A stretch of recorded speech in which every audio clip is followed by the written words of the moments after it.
من يهده الله فلا مضل له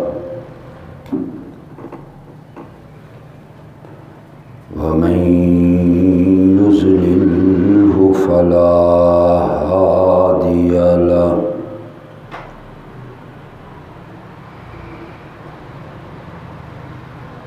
ونشهد أن لا إله إلا الله وحده لا شريك له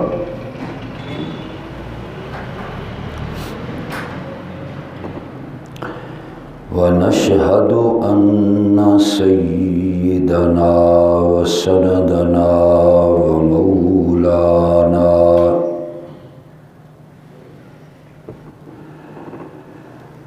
وحبيبنا وشفيعنا محمدا عبده ورسوله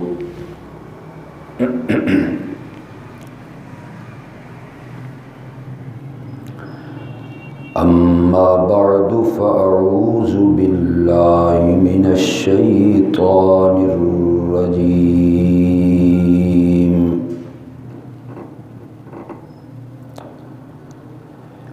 بسم الله الرحمن الرحيم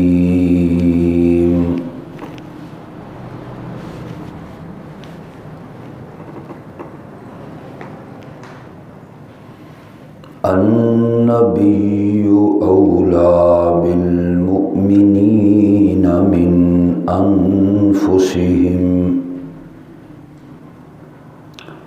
وأزواجه أمهاتهم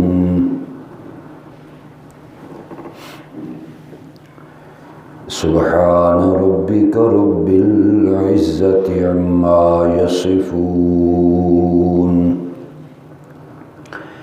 وسلام على المرسلين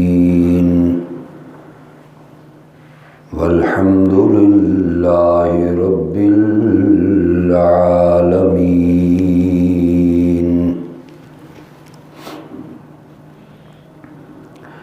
اللهم صل على سيدنا ومولانا محمد وعلى آل سيدنا ومولانا محمد وبارك وسلم ثم صل عليه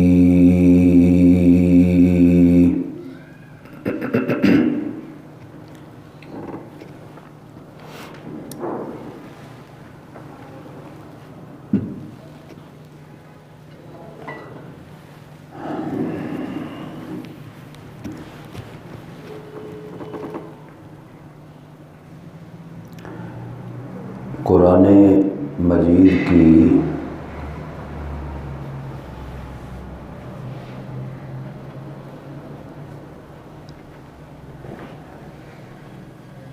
سورۃ النور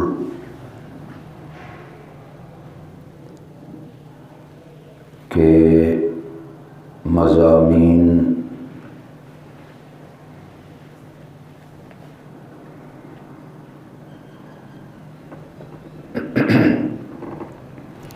اور عنوانات کی روشنی میں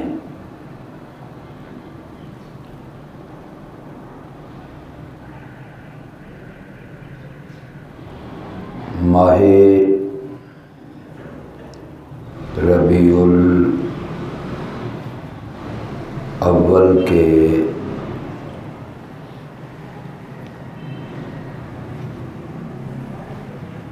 سلسلہ میں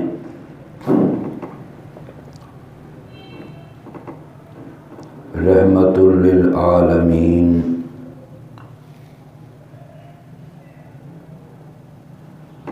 شفیع المذنبین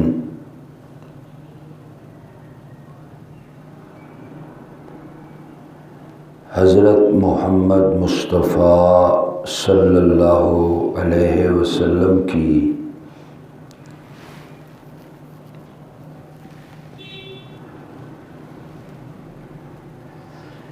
حیات طیبہ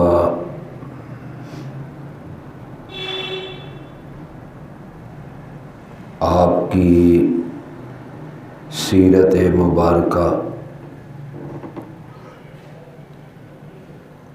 کے ضمن میں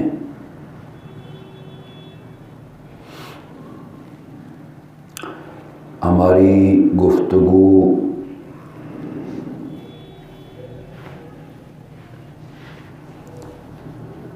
جس پہلو پر ہو رہی ہے،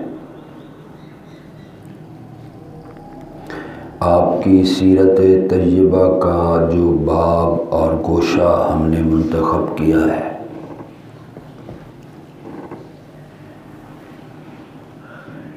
وہ آپ کی محبت اور اس کے ساتھ آپ کی اطاعت۔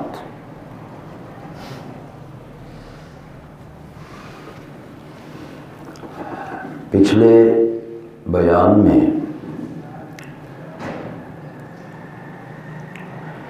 آپ کی خدمت میں یہ عرض کیا تھا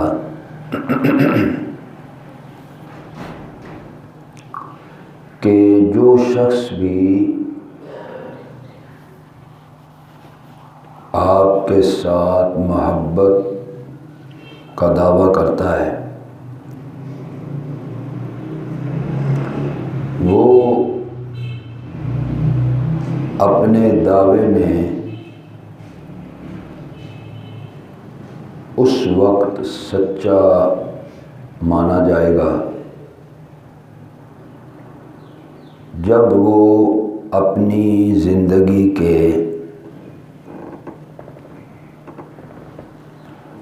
ہر موڑ پر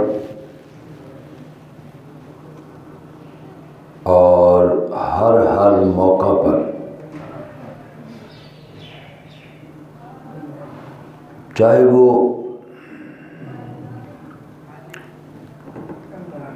خوشی کا موقع ہو یا غمی کا،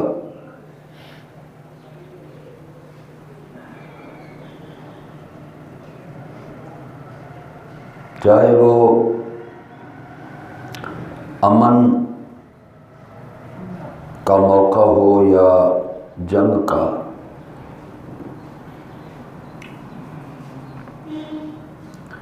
اس کی زندگی چاہے گھر کی چار دیواری میں ہو یا اس کی زندگی معاشرتی بازار اور دکان کی زندگی،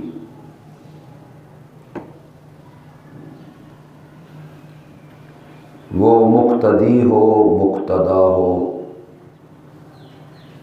تاجر ہو یا مزدور ہو، عالم ہو یا جاہل ہو، استاذ ہو یا طالب علم ہو، وہ پیر کامل ہو یا مرید ہو،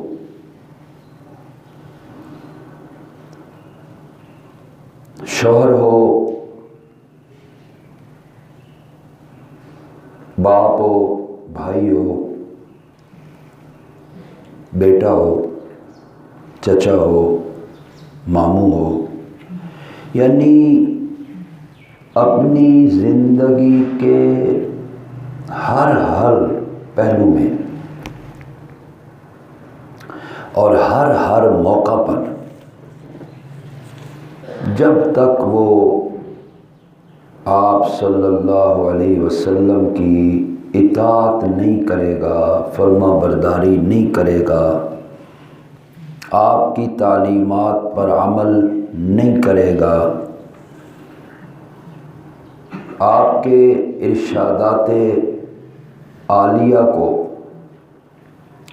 اپنے لیے رہنما اصول وضع نہیں کرے گا، اس وقت تک وہ بندہ کامیاب بھی نہیں ہو سکتا، اور وہ اگر محبت کا دعویٰ کرے بھی تو وہ محبت کے دعوے میں سچا نہیں ہوگا بلکہ جھوٹا کہا جائے گا۔ ظاہراً وہ آپ کے نعرے بھی لگاتا رہے، بازار اور دکانیں بھی سجاتا رہے، چراغاں بھی کرتا رہے، یہ چیزیں مطلوب نہیں ہیں کہ ان چیزوں سے کسی بندے کی نجات یا کامیابی ممکن ہو، یا ان چیزوں سے آپ کے ساتھ محبت کا اظہار ہوتا ہو۔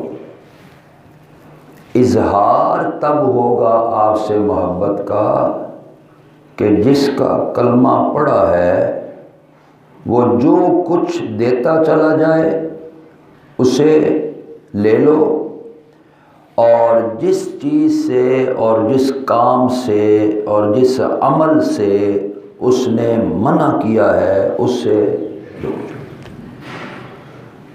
اس کو کہتے ہیں کامل اطاعت۔ اور میں نے عرض کیا کہ اگر محبت کا میدان ہے تو آپ سے بڑھ کر سوائے خدا کے کوئی ایسی شخصیت نہیں کہ جس سے بندہ ٹوٹ کر محبت کرے۔ آپ اس مرکز پر ہیں اور اس منصب پر ہیں، اللہ نے آپ کو اس بلند مینار پر کھڑا کیا ہے کہ اس سے اونچا صرف رب ہے اور کوئی نہیں۔ محبت اس طرح سے ان سے کرنی ہے، اور اگر اطاعت کا میدان ہے تو پھر اطاعت کے میدان میں بھی آپ ایک بلند و بالا مقام پر فائز ہیں۔ آپ کی اطاعت سے ہی خدا ملتا ہے، آپ کی اطاعت سے رہنمائی ملتی ہے، آپ کی اطاعت سے کامیابی ممکن ہے، آپ کی اطاعت سے جنت میں داخلہ ہوگا۔ اگر آپ کی نافرمانی ہے اور دعوے بلند و بالا ہیں تو ان سے بندے کی کامیابی ممکن نہیں ہے۔ اور میں نے پچھلے بیان میں کچھ ایسی مثالیں آپ کے سامنے پیش کی تھی قرآن و حدیث سے کہ اگر محبت کرنی ہے تو والدین سے زیادہ، اولاد سے زیادہ، رشتہ داروں سے زیادہ، عزیز و اقارب سے زیادہ، سونے چاندی اور پیسے سے زیادہ، یہ تمام جتنی چیزیں ہیں یہ حاوی نہ ہو جائیں، یہ غالب نہ آ جائیں آپ کی محبت پر، اور اگر ان چیزوں کی محبت آپ کی محبت پہ غالب آ گئی تو اللہ فرماتے ہیں پھر میرے عذاب کا انتظار کرو، فَتَرَبَّصُوا حَتَّى يَأْتِيَ اللَّهُ بِأَمْرِهِ۔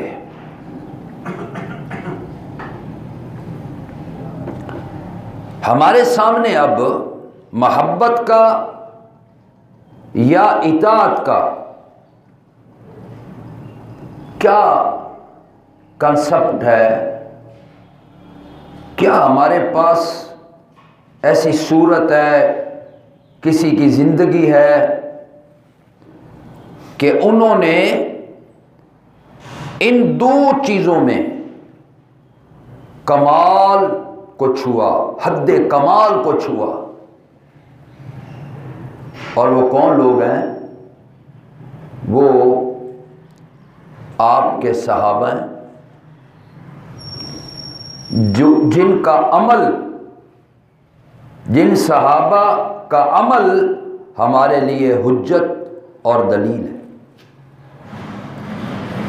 اس لیے کہ ان سے زیادہ کسی نے آپ کا قرب حاصل نہیں کیا۔ آپ کے قریب سے قریب ترین لوگ وہ تھے جنہوں نے اس دور میں، اس زمانے میں آپ صلی اللہ علیہ وسلم کی مجلس کو اختیار کیا، محفل میں بیٹھے، زانوِ تلمس کیا، شاگرد بنے، آپ سے تعلیم حاصل کی، قرآن کی تعلیم لی، آپ سے قرآن کی تفسیر پڑھی، حکمت پڑھی، دانائی سیکھی، تزکیہ کیا، اپنے دلوں کو پاک اور صاف کیا، اپنی روحوں کو تازگی بخشی، اپنے آپ کو گندگیوں سے، آلودگیوں سے پاک اور صاف کروایا۔ وہ جماعت جو صحابہ کرام کی تھی، انہوں نے اپنی زندگی میں ان دونوں چیزوں کو، محبت اور اطاعت، محبت اور اطاعت، اس میں کمال کی حد کو چھوا۔ اور میں یہ سمجھتا ہوں کہ قیامت تک کوئی ایسا فرد نہیں آئے گا جو صحابہ کرام جیسی محبت کرنے والا ہو یا ان سے زیادہ آپ کی اطاعت اور فرما برداری کرنے والا ہو۔ انہوں نے پرواہ کی۔ اگر محبت کا میدان ہے، انہوں نے یہ نہیں پرواہ کی کہ سامنے کون ہے، اور اگر اطاعت کا میدان ہے تو انہوں نے یہ بھی پرواہ نہیں کی کہ ہم کس جگہ پہ بیٹھے ہیں، کن لوگوں کے اندر بیٹھے ہیں۔ ہم بڑے لوگوں میں بیٹھے ہیں، بادشاہ کے سامنے بیٹھے ہیں، وزیروں میں بیٹھے ہیں، انہوں نے نہیں پرواہ کی۔ انہوں نے وہاں بیٹھ کر بھی رسول اللہ صلی اللہ علیہ وسلم کی اطاعت کا پاس رکھا ہے۔ انہوں نے کہا سب کچھ چھوڑا جا سکتا ہے، لیکن پیغمبر علیہ السلام کی اطاعت اور فرما برداری کو چھوڑا۔ اور میں کئی جمعوں سے آپ کے سامنے یہ عرض کر رہا ہوں، سب سے کمی ہمارے اندر یہی ہے، دعوے ہمارے بڑے ہیں لیکن ان دعووں کا پاس نہیں کرتے ہم۔ جب آپ کی اطاعت کا وقت آتا ہے، آپ کی فرما برداری کا وقت آتا ہے، تو اس وقت ہم آپ کی اطاعت اور فرما برداری سے کوسوں دور ہوتے ہیں۔ اس وقت ہمارے سامنے اپنے رشتہ دار آ جاتے ہیں، کسی کے سامنے بیٹا آ جاتا ہے، کسی کے سامنے باپ آ جاتا ہے، کسی کے سامنے کوئی رشتہ دار آ جاتا ہے۔ نہیں نہیں، یہ کام نہ کیجئے، حالانکہ وہ کام کرنا عین نبی علیہ السلام کی سنت اور اطاعت کے مطابق۔ میں پچھلے جمعوں پر آپ کو اس طرح سمجھا رہا تھا، ایک مثال آپ کو محبت کی دیتا ہوں، پھر ایک مثال اطاعت کی دیتا ہوں۔ نری محبت بھی کام نہیں اور نری اطاعت بھی کام نہیں۔ محبت ہو تو ٹوٹ کے محبت کرنی ہے اپنے پیغمبر سے، اور اطاعت کرنی ہے تو پھر کمال کی حد کو چھوتے ہوئے آپ کی اطاعت اور فرما برداری کرنی ہے۔ بڑے لوگوں کی پھر باتیں بھی بڑی ہوتی ہیں، پھر ان کی زندگی ہمارے لیے مشعل راہ ہوتی ہے۔ صحابہ کرام کی جماعت میں جو سب سے بلند و بالا اور سب سے افضل ترین ہستی وہ سیدنا صدیق اکبر رضی اللہ تعالی عنہ کی۔ ایک دن گھر میں بیٹھے ہیں اور وہاں پہ بدر کا تذکرہ چل نکلا، بدر کی لڑائی کا۔ لڑائی ہوئی تھی، مسلمان اور کافر ایک دوسرے کے سامنے آئے، وہاں پہ کفار کا بڑا نقصان ہوا۔ تو جب باتیں ہونے لگی بدر کی لڑائی کی تو آپ کا بیٹا عبد الرحمن وہ بولا اور اس نے کہا ابا جی مجھے بڑے اچھی طرح یاد ہے کہ اس دن ایک موقع ایسا آیا کہ میرے ہاتھ میں جو تلوار آپ بالکل اس کی زد میں آ گئے، اور اگر میں تلوار کو حرکت دیتا تو آپ کی گردن کٹ سکتی تھی، لیکن جب میں تلوار چلانے لگا تو سامنے باپ والا رشتہ آ گیا کہ باپ ہے نہ کر، میں نے اس لیے تلوار کو روک لیا۔ جب وہ بات کر کے خاموش ہوا تو حضرت سیدنا صدیق اکبر رضی اللہ تعالی عنہ نے کیا جواب دیا؟ آپ کہنے لگے عبد الرحمن تو نے اس لیے چھوڑا کہ میں تیرا باپ تھا، اس وجہ سے یہ رشتہ آڑے آ گیا، اور مجھے اس رب کی قسم ہے جس نے ہمارے پیغمبر کو سچا رسول بنا کر بھیجا ہے صلی اللہ بیٹا اگر تو اس دن میری تلوار کی زد میں آ جاتا نا تو میں کبھی تجھے معاف نہ کرتا۔ وجہ کہنے لگے وجہ یہ تھی کہ اس دن یہ جو مارکا تھا یہ حق اور باطل کے درمیان مارکا تھا، اس دن یہ مارکا اسلام اور کفر کے درمیان تھا، اس دن مارکا رسول اللہ صلی اللہ علیہ وسلم کی ذات اور شخصیت اور ان کے جھنڈے کے نیچے کھڑے ہونے والوں اور ابو جال کے جھنڈے کے نیچے کھڑے ہونے والوں کے درمیان مارکا تھا۔ بیٹا اس دن ہمارا جو رشتہ تھا وہ دینی رشتہ تھا، اور اس دن وہ میرے بیٹے تھے جو آپ کے جھنڈے کے نیچے کھڑے تھے، اور ہمیں یہ بات مجبور کر رہی تھی کہ آج نبی علیہ الصلوۃ والسلام کی معیت میں ان کے جھنڈے کے نیچے آج ہمارے حقیقی بیٹے بھی مقابلے میں آئیں گے تو ہم ان حقیقی بیٹوں کو بھی معاف نہیں کریں گے۔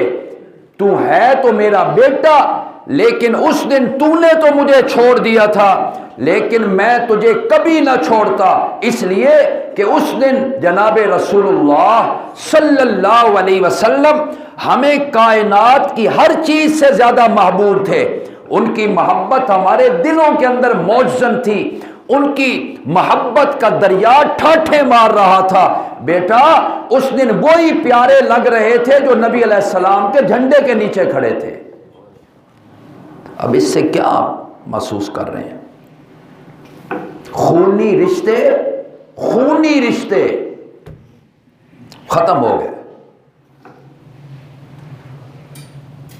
اس لیے کہ آپ صلی اللہ علیہ وسلم کے سامنے آپ کی محبت میں پھر یہ ساری چیزیں چھوڑنی پڑیں گی۔ یہ تو قرآن میں اللہ نے کہہ دیا قل ان کان آباؤکم و ابناؤکم و اخوانکم و ازواجکم، باپ ہوں، بیٹے ہوں، بھائی ہوں، رشتہ دار ہوں، مال ہو، تجارت ہو، سونا ہو، چاندی ہو، اگر یہ بیٹے اولاد یا ماں باپ یا کاروبار یا مال اور تجارت اگر یہ تمہیں زیادہ محبوب ہو جائیں میرے پیارے پیغمبر کی محبت سے زیادہ، اگر ان سے تم محبت کرنے لگ جاؤ اور میرے پیغمبر کی محبت کم ہو تو اللہ تبارک و تعالیٰ فرماتے ہیں فَتَرَبَّصُوا حَتَّى يَأْتِيَ اللَّهُ بِأَمْرِهِ،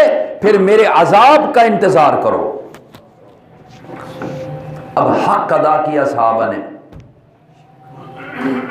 اس سے بڑھ کے کیا ہو سکتا ہے؟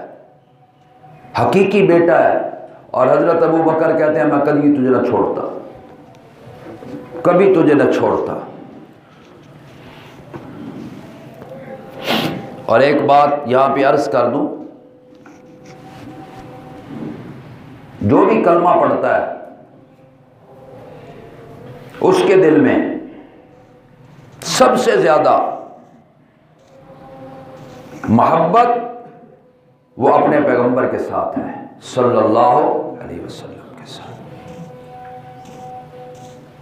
اور دنیا کے کسی کونے میں، کسی ملک میں اگر پیغمبر علیہ السلام کی کوئی گستاخی کرتا ہے، بے ادبی کرتا ہے، توہین کرتا ہے، تو کیا آج بھی آپ کے یہ روحانی بیٹے اور روحانی اولاد اپنے پیغمبر کی ناموس اور عظمت کے لیے کٹ مرنے کے لیے تیار نہیں؟ پیغمبر کی ناموس کے لیے آج بھی، اور میں تو اس دور کی بات کر رہا ہوں جب نبی پاک صلی اللہ علیہ وسلم ان میں موجود تھے، ان کے سامنے بیٹھا کرتے تھے، اور صحابہ کرام نے سارے رشتے ناطے ختم کر دیے، سارے رشتے ناطے۔ انہوں نے کہا ہر ایک چیز کو قربان کیا جا سکتا ہے لیکن پیغمبر کی محبت کو قربان ہو، اگر محبت ہے تو اس قدر زیادہ ہے، اور اگر اطاعت ہے، اطاعت او کمال کی حد تک ہے۔ سبحان اللہ۔ صحابہ کرام نبی علیہ السلام کے عین نقش قدم پر چلنے والے، اطاعت کہتے ہیں نقش قدم پر چلنا، ایک پاؤں رکھا جائے، پیچھے چلنے والا اسی نشان پر پاؤں رکھے، اس کو کہتے ہیں اطاعت اور فرما برداری، کہ نبی علیہ السلام نے یہ کام کیا مجھے بھی یہ کام کرنا چاہیے، آپ نے یہ عمل کیا مجھے بھی یہ عمل کرنا چاہیے۔ اور اگر محبت کا دعویٰ ہو اور نبی علیہ السلام کے نقش قدم کو چھوڑا جائے، کسی اور کے نقش قدم پر چلا جائے، کسی اور کی اطاعت اور فرما برداری کی جائے، کسی اور کی بات کو مانا جائے، تو پھر یاد رکھنا وہ بندہ اپنے محبت کے دعوے میں سچا نہیں ہے۔ سچے تو وہ لوگ تھے، سچے تو وہ لوگ تھے جنہوں نے اطاعت کی، فرما برداری کی، تو رحمت کائنات نے انہیں بھی صدیق بنا دیا رضی اللہ تعالی، عین آپ کی زندگی کے مطابق عمل کرنے والے۔ آج ہمارے سامنے رشتہ داریاں آ جاتی ہیں، ہمارے سامنے ہمارے پاؤں میں جو بیڑیاں آ جاتی ہیں نا، وہ ہمارے رشتہ دار ہوتے ہیں۔ نا یہ کام کرے گا تو فلاں ناراض ہو جائے گا، فلاں ناراض ہو جائے گا، فلاں ناراض ہو جائے گا۔ اور صحابہ کرام کہتے تھے کل جہان ناراض ہو جائے لیکن اللہ کا نبی ناراض، اسے ناراض نہیں ہونا چاہیے۔ آپ تشریف لے جا رہے ہیں، ایک مکان بنتے دیکھا آپ نے، پتھروں سے مکان تعمیر ہو رہا ہے، آپ نے پوچھا یہ کس کا مکان ہے؟ بتایا گیا فلاں کا مکان ہے۔ آپ تشریف لائے، نماز پڑھائی آپ نے، نماز کے بعد صحابہ کرام آتے سلام پیش کیا کرتے تھے، وہ بندہ بھی آ گیا جس کا مکان تھا، اس نے سلام لیا۔ آپ جب ناراضگی کا اظہار کیا کرتے تھے تو آپ اپنا رخ پھیر لیا کرتے تھے۔ وہ صحابی آیا، آپ نے اس کے سلام کا جواب نہیں دیا، دائیں سے آیا آپ دائیں ہو گئے، بائیں سے آیا آپ نے دائیں منہ کر لیا۔ اور صحابہ کے لیے یہ بات انتہائی پریشانی کا باعث تھی۔ آسمان گر گیا ہم پر کہ نبی ناراض ہو گئے۔ اور آج کیا ہے؟ آج کے معاشرے میں کام ہو رہے ہیں جو نبی کی سنت کے خلاف ہیں، نبی کے طریقے کے خلاف ہیں، نبی کی سیرت کے خلاف ہیں، نبی کے اطوار کے خلاف ہیں۔ پرواہ ہی نہیں، پرواہ ہی نہیں۔ اس صحابی نے لوگوں سے پوچھا، بھئی کیا بات ہے، آج نبی علیہ السلام میرے سلام کا جواب نہیں دے رہے؟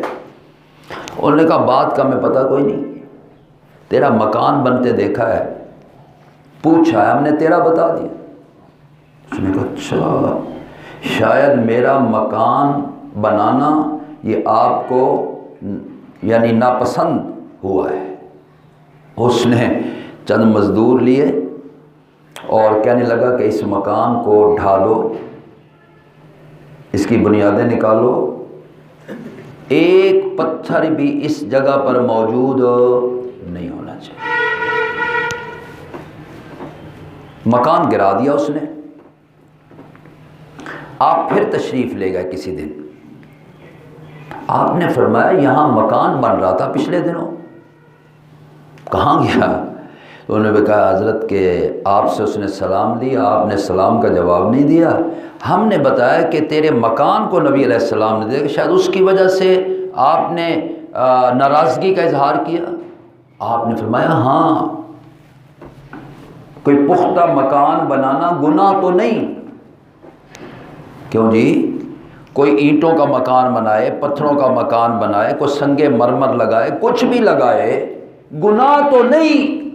لیکن نبی پاک صلی اللہ علیہ وسلم نے فرمایا اللہ نے ہمیں بھیجا ہے لوگوں کی اصلاح کے لیے، ہمیں بھیجا ہے لوگوں کے لیے تاکہ ان کو ہدایت کے راستے پہ لے آئیں، دین سمجھائیں، قرآن پڑھائیں، ان کی اصلاح کریں، ان کی رہنمائی کریں، رہبری کریں۔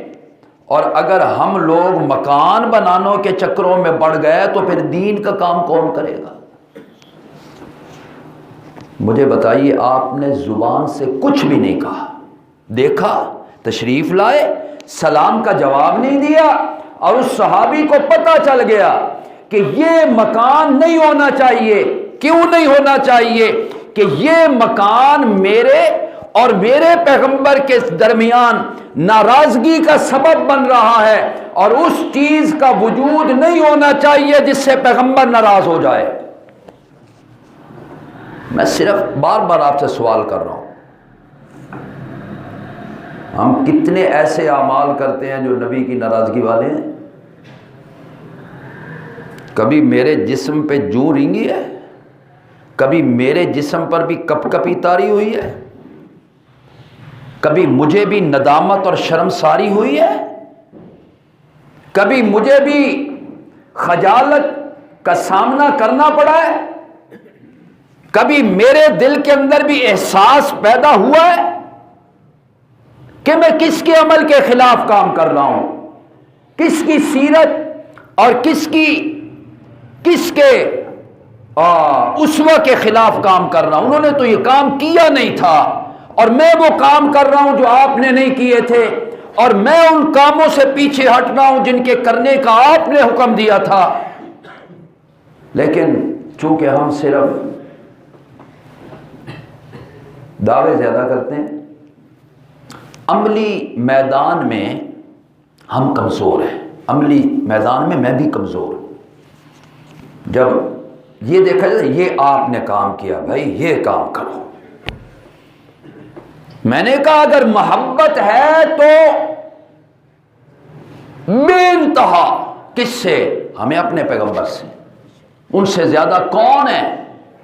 زمین و آسمان میں اللہ کی ذات کے بعد جس شخصیت سے ہمیں سب سے زیادہ محبت ہے اور ہونی چاہیے، اور جس کی محبت رب نے فرض کر دی ہے، وہ امام الانبیاء ہیں، جناب محمد الرسول اللہ صلی اللہ علیہ وسلم۔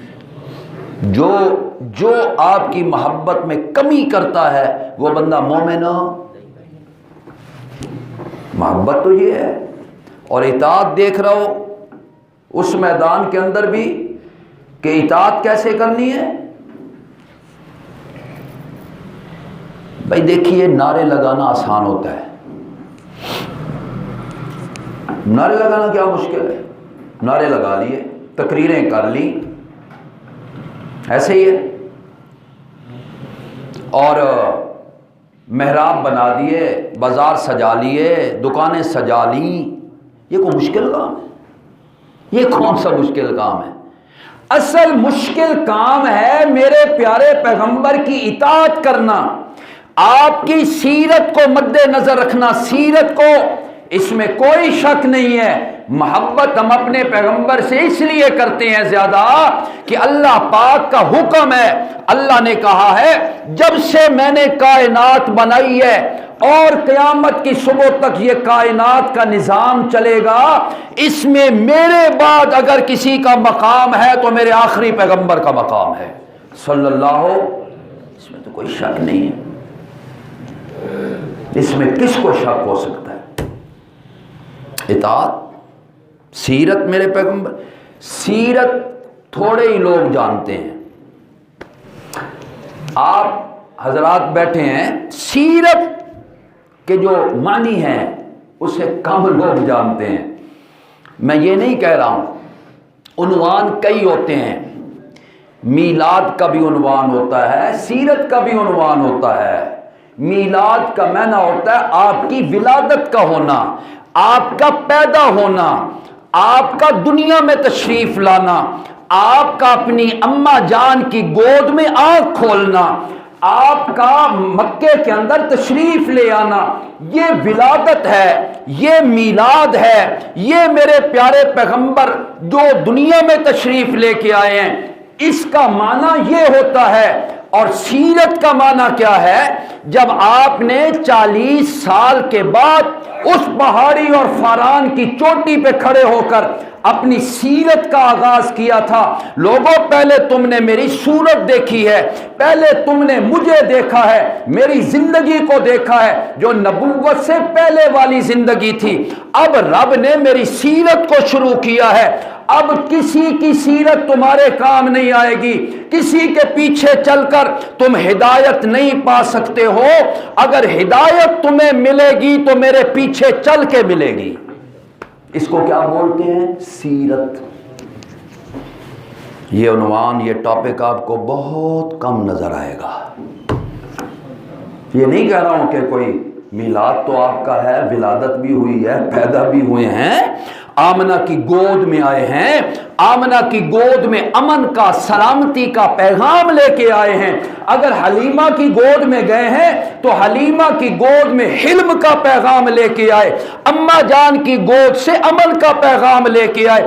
اس سے کون انکار کرتا ہے؟ لیکن میرے پیارے پیغمبر کی وہ زندگی جو تیرے میرے لیے قابل عمل ہے، حجت ہے، دلیل ہے، لازمی ہے، فرض ہے، وہ میرے پیغمبر کی 23 سالہ نبوت کی زندگی ہے۔ ان کی خلوت کو، ان کی جلوت کو، ان کی نشست و برخاست کو، ان کے قول کو، ان کے عمل کو، ان کے اٹھنے کو، ان کے بیٹھنے کو، ان کے کھانے کو، ان کے پینے کو، ان کے کاروبار کرنے کو، ان کی تجارت کے کرنے کو، وہ شوہر بنے کیسا سلوک کیا، باپ بنے کیسا سلوک کیا، رشتہ داروں کے ساتھ کیسا سلوک کیا۔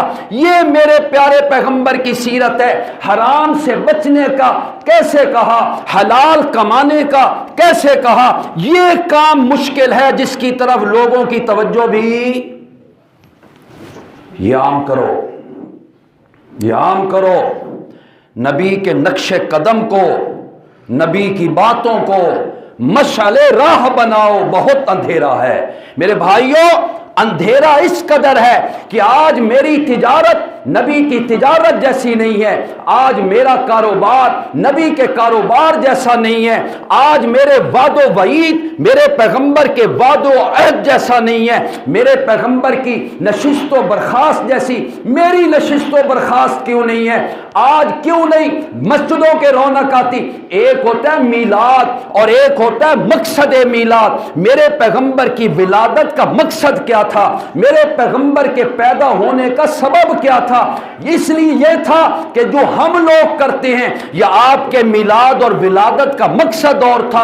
آج لوگ نمازیں نہیں پڑھتے, آج لوگ مسجدوں میں نہیں آتے, آج لوگ رشوت کھاتے ہیں, آج لوگ سود کھاتے ہیں, آج لوگ کرپشن کرتے ہیں, آج لوگ اپنے رشتہ داروں کے حقوق پورے ادا نہیں کرتے, آج لوگ جھوٹ بولتے ہیں, آج لوگ ملاوٹ کرتے ہیں, آج لوگ دو نمبر کام کرتے ہیں, آج لوگ شراب پیتے ہیں, آج لوگ ناچ اور گانوں کی محفلوں کو اٹینڈ کرتے ہیں, آج لوگ وہ شرم و حیا نہیں رکھتے جو میرے پیغمبر نے شرم و حیا دیا تھا. وہ طینت نہیں ہے, وہ کردار نہیں ہے, وہ کریکٹر نہیں ہے جو میرے پیارے پیغمبر نے نبی بننے کے بعد مکہ والوں کے سامنے کہا تھا, لبثت فیکم عمرا من قبلہ, اور میں نے 40 سال کا عرصہ تمہارے اندر گزارا ہے. مجھے بتاؤ تو صحیح کبھی میں نے کوئی ایک جھوٹ بھی بولا ہے؟ ولادت کون سا مشکل کام ہے منانا؟ میلاد منانا کیڑا مشکل ہے بھائی؟ جھنڈیاں لگا لینا کون سا مشکل ہے؟ محراب بنا لینا کون سا مشکل ہے؟ یہ قمقمے جلا لینا کون سا مشکل ہے؟ اصل کام میرے پیغمبر کی سیرت ہے. آپ کے میلاد کا جو مقصد تھا, مقصد کیا تھا کہ بھٹکے ہوئے لوگوں کو سیدھی راہ پہ لے کے چلانا. آپ کے بعثت کا, آپ کے میلاد کا مقصد یہ تھا کہ لوگوں کو گمراہیوں سے نکال کر ہدایت والے راستے پر چلا دینا. آپ کے میلاد کا مقصد یہ تھا کہ شرک و بدعت کے اندھیروں سے نکال کر قرآن و سنت والے اجالے راستے پر نکال لینا. میرے پیارے پیغمبر کے میلاد کا مقصد یہ تھا کہ جھوٹ سے لوگوں کو نکال کر سچائی کا درس دینا. میرے پیغمبر کے میلاد کا مقصد یہ تھا کہ تم لوگ عہد و پیمان کی پابندی کرنا, خلاف ورزی نہ کرنا, جھوٹ نہ بولنا, غیبت نہ کرنا, بہتان نہ لگانا. لوگ صرف میلاد تو مناتے ہیں لیکن مقصد میلاد کا پتہ کیوں نہیں آتے ہم اس طرف؟ جس کے لیے آپ پیدا ہوئے, آپ آئے دنیا میں کس مقصد کے لیے آئے تھے؟ ورنہ اگر یہ مقصد ہوتا تو بلال کو دہکتے ہوئے انگاروں پہ کیوں لٹایا گیا؟ سمیہ کو مکہ کے چوراہے پہ 2 ٹکڑے کیوں کر دیا گیا؟ مجھے بتائیے تو صحیح نا. زنیرہ کی آنکھوں میں وہ لوہے کے دھار کیوں کھینچ دی گئی؟ اسے اندھا کیوں کر دیا گیا تھا؟ سلمان اور خباب کو کیوں گھسیٹا جاتا تھا پہاڑیوں کے اوپر؟ مجھے بتائیے تو صحیح. میرے پیارے پیغمبر کے راستے میں کانٹے کیوں بچھائے جاتے تھے؟ گڑھے کیوں کھودے جاتے تھے؟ آپ پر گندگی اور غلاظت کے ڈھیر کیوں گرائے جاتے تھے؟ آپ مجھے بتائیے میرے پیغمبر کے گلے کے اندر کپڑا ڈال کر بل کیوں دیے جاتے تھے؟ مجھے آپ بتا دیجئے کہ میرے پیارے پیغمبر کی بیٹیوں کو نیزے کیوں مارے گئے تھے؟ آپ کو شیب ابی طالب میں 3 سال بھوکا اور پیاسا کیوں رہنا پڑا تھا؟ مجھے بتا دیجئے آپ مکہ چھوڑ کے کیوں چلے گئے تھے؟ ہجرت کرنے کا مقصد کیا تھا؟ اور بدر میں کیوں آئے تھے؟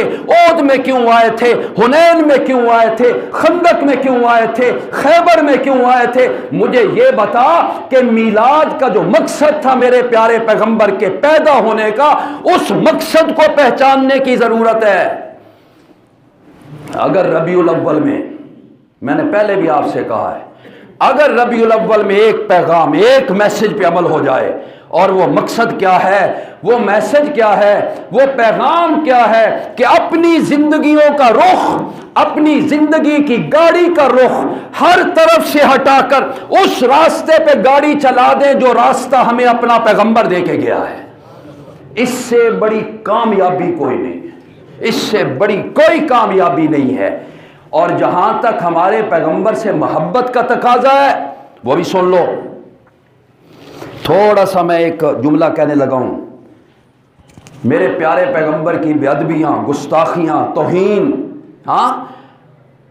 ہر روز مہینوں کے بعد یہ ہوتی رہی ہیں اور ہوتی رہیں گی۔ یہ میں نہیں کہہ رہا ہوں کہ بند ہو جائے گا معاملہ، کیوں؟ انہیں پتہ ہے کہ وہ پیغمبر ایسے ہیں، وہ اس شخصیت کے مالک ہیں، وہ اتنے ممتاز ہیں، وہ اتنے منفرد ہیں، اور وہ اتنے عظیم المرتبت ہیں، اور وہ اتنے جلیل القدر ہیں، اور وہ اتنے اولا ہیں، وہ اتنے اعلیٰ ہیں، وہ اتنے ارفع ہیں، وہ اتنے اجمل ہیں، وہ اتنے اکمل ہیں، اور وہ اتنے انور و اطیب ہیں کہ رب نے نہ کوئی پہلے ان جیسا پیدا کیا، نہ قیامت تک کوئی آئے گا۔ ان کو پتہ ہے ہم جتنی بھی توہین کریں گے ان کا مقام اور زیادہ بلند ہوگا، اور زیادہ بلند ہوگا۔ تم میرے پیغمبر کی بے ادبی کرو گے، ہمارے دلوں میں اپنے پیغمبر کی محبت کا دریا جو ہے وہ اور زیادہ موجزن ہوگا، اور زیادہ اس کے اندر تلاطم آئے گا، اس کے اندر موجیں اور بفر کی آئے گی۔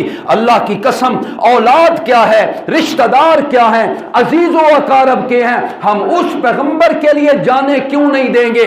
ہم اس پیغمبر کے لیے اپنے جانوں اور اولاد کو قربان کیوں نہیں کریں گے؟ اور وہ پیغمبر جس کی آنکھوں کا تذکرہ تو رب نے کیا ہی کیا، اس کے دل کا تذکرہ کیا، سینے کا تذکرہ کیا، اس کے جسم کا تذکرہ کیا، ہاتھوں کا تذکرہ کیا، اس کی آنکھوں کا تذکرہ کیا، زلفوں کا تذکرہ کیا، رب نے اس کے چہرے کا تذکرہ کیا۔ اور قرآن پڑھ کے دیکھ، اللہ پاک اپنے پیغمبر کے کہتے ہیں میرے پیارے پیغمبر، کوئی کسی چیز کی قسمیں اٹھاتا ہے، کوئی کسی چیز کی قسمیں اٹھاتا ہے، میں نے بہت ساری قسمیں اٹھائی ہیں، لعمرو کا، اور میرے پیارے پیغمبر مجھے تیری زندگی کی قسم ہے۔ اللہ قرآن میں کیا کہتا ہے؟ پیغمبر مجھے تیری زندگی کی قسم ہے۔ سبحان اللہ، رب نے قسمیں کھائی ہیں، بہت ساری قسمیں کھائی ہیں، جی میں ساتھ نا کہ جیندہ راہ میں کدی تیرے تے تدی تیر تنو تتی ہوا بھی نہ لگے، جی میں سا پنجابی چاک دیاں۔ رب آکھتا ہے لعمرو کا، میرے پیارے پیغمبر تیری جو بھی بے توہین یا بے ادبی کرے گا تیرا کچھ نہیں بگڑے گا، چاند کا پہ تھوکا منہ پہ آیا کرتا ہے، تیرے مقام و مرتبے کو کیسے زوال ہو سکتا ہے؟ میں نے خود فیصلہ کر دیا ہے، رفعنا لک ذکرک، تیرے ذکر کو بلند کرتا چلا جاؤں گا، جہاں پہ کوئی میری خدائی کا اقرار کرے گا وہاں پہ تیری مصطفائی کا بھی اقرار کرے گا۔ کہہ دیجئے صلی اللہ ہو۔ اس پیغمبر کی توہین کرنے سے کچھ نہیں ہوتا، کچھ نہیں ہوگا۔ ہاں ہمارے دلوں پہ زخم ضرور لگتے ہیں، زخم ضرور لگتے ہیں اس پیغمبر کی جب توہین کرتے ہو، جس کا چہرہ اتنا پرکشش کہ جب چہرہ آسمان کی طرف اٹھاتا ہے، رب جبریل کو کہتا ہے جا جبریل میرے پیارے پیغمبر کے پاس جا، وہ دلی خواہش رکھتا ہے کہ قبلہ بیت المقدس سے بیت اللہ بن جائے، اظہار تو نہیں کر رہا، دعا تو کوئی نہیں کر رہا، زبان سے بھی کچھ نہیں کہہ رہا، صرف آنکھیں اور چہرہ آسمان کی طرف اٹھاتا ہے کہ جبرائیل کب وحی لے کے آئے۔ اللہ نے قرآن اتارا اور اللہ نے کہا میرے پیارے پیغمبر چہرہ اسی طرف کر دے جس طرف تو چاہتا ہے، کیوں کہ جس قبلے پہ تو راضی ہو گیا اسی قبلے پہ تیرا رب بھی راضی ہو گیا۔ اس کی بے ادبی کرنے سے کچھ بنے گا؟ کچھ نہیں بنے گا، یاد رکھنا۔ اور ایک اور بات یاد رکھنا، ایک میں آپ کو چیز بتانے لگا ہوں، قرآن سے دلیل دے کے بتانے لگا ہوں، پھر آگے باتیں انشاءاللہ ہوں گی آپ سے۔ اور پتہ ہے کیا ہے؟ نبی کے گستاخ کو، اور بڑی قیمتی بات آپ کو بتانے لگا ہوں، نبی کے بے ادب کو، نبی کی توہین کرنے والے کو رب نے قرآن میں کیا کہا ہے؟ سورت قلم ہے، قلم 29ویں پارے میں دوسری سورت ہے، نون والقلم جا کے پڑھنا قرآن پاک، ترجمہ پڑھنا جا کے۔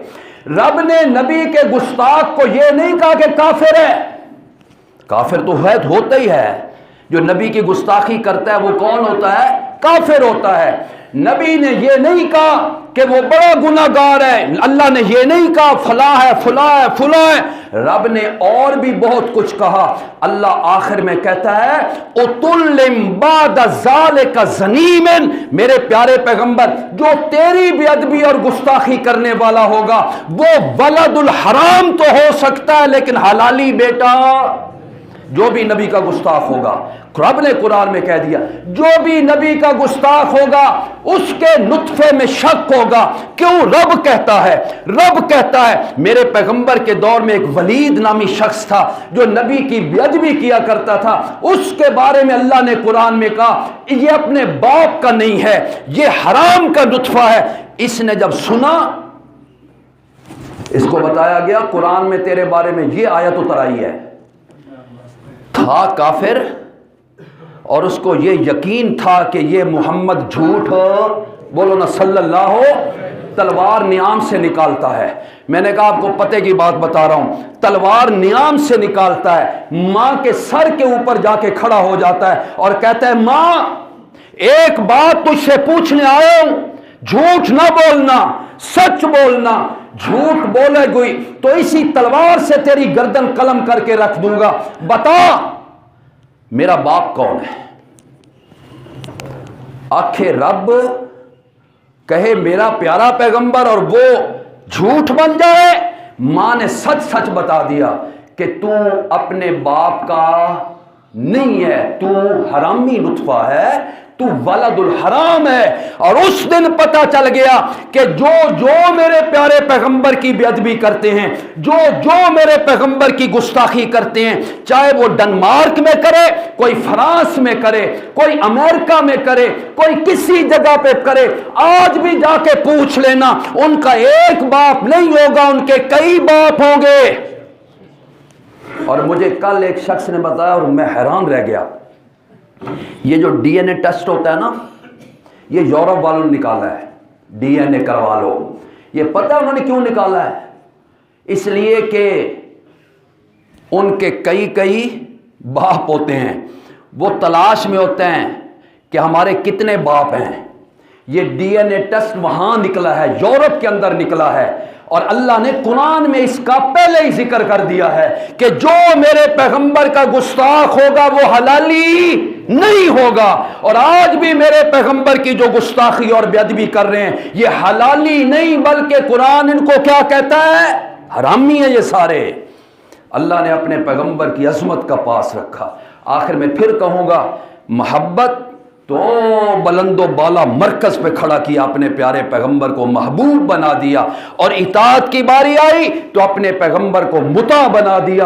اطاعت کرو میرے پیغمبر کی، اگر مجھ تک پہنچنا چاہتے ہو، رب کہتا ہے مجھ تک پہنچنا چاہتے ہو تو پہلے میرے پیغمبر کی اطاعت کرو، کہو صلی اللہ علیہ وسلم۔ یہ مضمون میں چلا رہا تھا، دعا ہے اللہ پاک ہمیں عمل کی توفیق عطا فرما دے۔